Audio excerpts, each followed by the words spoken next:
We're tearing the bike down even more, we're playing with some very dangerous new tools, we're also installing some new pieces, all this and more starts now, so let's go.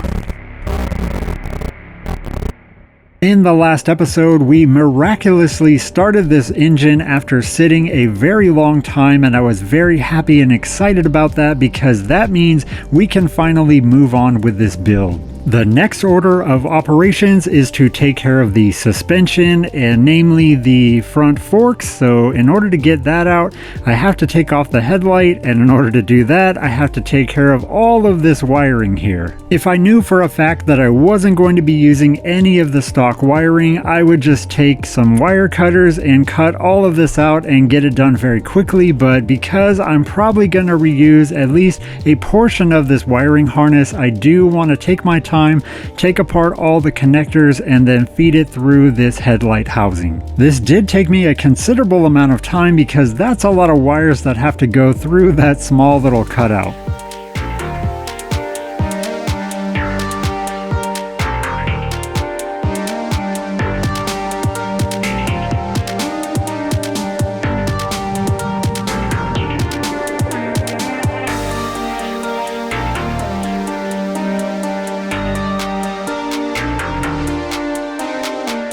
And finally, after a lot of persuasion, that is a ton of wires. I don't know how they packed it all behind the headlight, but that's a lot of connectors.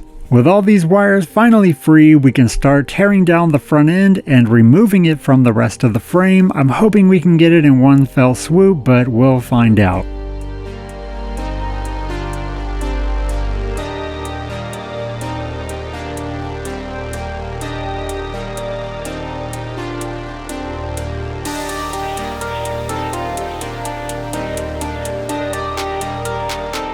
I think I have everything unbolted enough to start taking off the handlebars, so let's see how that goes. And this part was very satisfying because the handlebars are extremely heavy. It was very nice to take off that giant chunk. I wasn't sure if this tool was gonna work because it is for bicycles, but I did have it, so I gave it a shot, and luckily it fit like a glove. So if you have this tool, it will work, but it's not necessary, but you will have to get some screwdrivers and a hammer. I figured if I detach the front wheel, it is going to make it a bit easier to take off the forks, so I don't have to be fighting with that extra weight. So I'm just going to try to take that off real quick first, but this bolt was giving me some trouble. Finally got it off. Then I didn't realize that the front tire was catching on the caliper, so once I undid those bolts, the front fork just came right out. It was very easy and I was happy to get it out of there. This front end is extremely heavy, as is almost everything else on this bike, so getting that off and hopefully replacing it with something a bit more modern, maybe a little lighter weight, is going to be a big improvement. I told you guys I was waiting on some new parts, and this gigantic box arrived last week, so here I am just taking it out for the first time. And what do we have here? It is a brand new, well, used wheel. This is a 17-inch aluminum wheel. It is extremely light even with the rotors attached, and it's not in perfect condition, but it is pretty good, and I got this all for a very good price. I got the entire front end with the wheel included from a 2007 Suzuki GSXR 750. The great thing about the Yamaha Viragos is you can swap just about any modern fork from a modern sport bike onto it. There are tons of adapters and all kinds of spindles, things that are going to help you swap it. That's kind of why I wanted to go with this particular bike, just because of all the options available for you. I wasn't entirely sure this was going to bolt right up, but I knew that I could adapt it, so I'm just going to pound out these races here, and once I can do that, I can make sure that the spindle is going to fit in some capacity. These old bearing races came out very easy. I probably didn't even have to use heat on them, but I did it anyway, and they came out even easier. I was pulling off so many parts that it was kind of overwhelming my workshop area, and I decided to take a little break and reorganize. I usually have to do this 1 or 2 or 3 times during a project because it starts to get overwhelming and you don't want to lose anything, so the more organized organized you are, the better and more easily your project is going to go. The next thing I was very curious about was if I could reuse the original ignition switch, because I do kind of want to reuse the key. It also fits the gas tank, so having that somewhere on the bike would be more beneficial to me. Although I did have a bit of trouble trying to get this out of the old front end, but I was curious if I could somehow mount this to the new front end, although I was a bit skeptical judging on how big this piece is. I did take it apart and put it back together a few times, mostly incorrectly, until I finally figured out how it actually all went back together.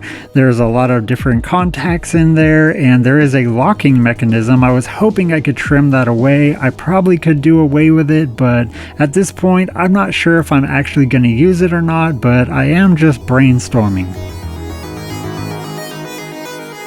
This is kind of what I had in mind. What do you guys think? Should I try to reuse it and set it somewhere on the top clamp, or should I move it somewhere off the frame? I was thinking a big red start button right here might be kind of cool. I'm not sure. I'm still thinking about it, but give me your feedback. I'd love to know. I could easily trim this part off. I don't need the lock mechanism, so I could slim it down and make it look a lot better, but I still am on the fence about it.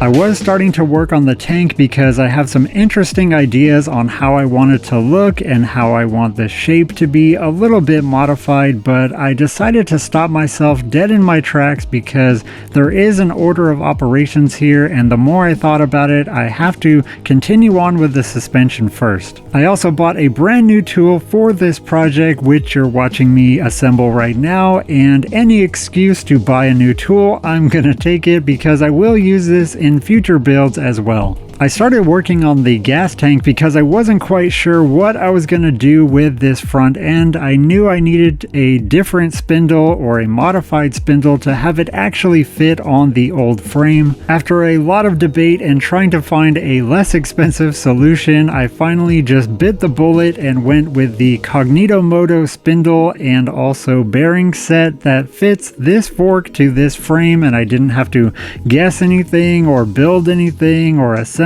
anything. It's just a one-to-one, press the old stem out, press the new one in, put the bearings in, and then put it on the bike. The Cognito solution is quite expensive, but when you break it down, you're gonna have to buy some new bearings anyway, and unless you have a lathe and you can make your own spindle, it's gonna be a lot of work and kind of R&D to get a solution. But there's also some forks that kind of drop in and fit a lot better than this one, so if you want to figure out a better way to do this and save maybe 50 to 100 bucks, you can do it. But this was a lot simpler, and I can kind of rest easy that this solution isn't gonna potentially kill me, so I'm happy with spending the money. After a lot of debate, trust me, I wanted to find a more do-it-yourself solution, but this honestly just made the most sense. The hardest part is pressing the old spindle out. It is very tight in there, but after you get it out, all the other parts go very smoothly, and that's about it.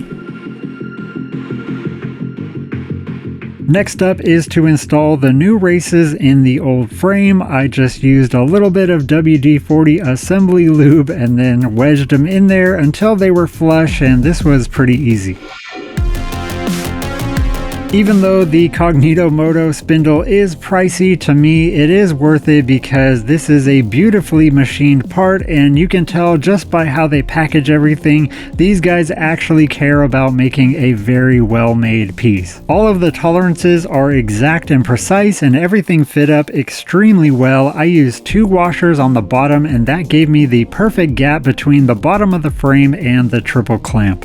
I really had to fight the urge to not get the gold anodized forks because I've been putting gold in all of my recent projects, and I kind of wanted to take an aesthetic break from that. Putting on this new front end went way more straightforward and easier than I had anticipated. I thought this thing was going to be fighting me the whole time, but if you get the right parts, then it will go together very well, and it completely changes the look of this bike. It turns it almost immediately into a the Cafe Racer because it completely changes the stance of the bike. At this point, I'm not even completely sure of the color scheme, but I am very glad I went with the black forks. I think they look amazing with the black frame. I am super happy with how this is coming out, and I'm very excited with each new part that I put on or take off of this bike. It just keeps looking better and better, and I honestly cannot wait to see this with even more progress. The next thing we have to tackle is the rear suspension, because come on, you can't put on a new front suspension and then just leave the old vintage rear suspension. So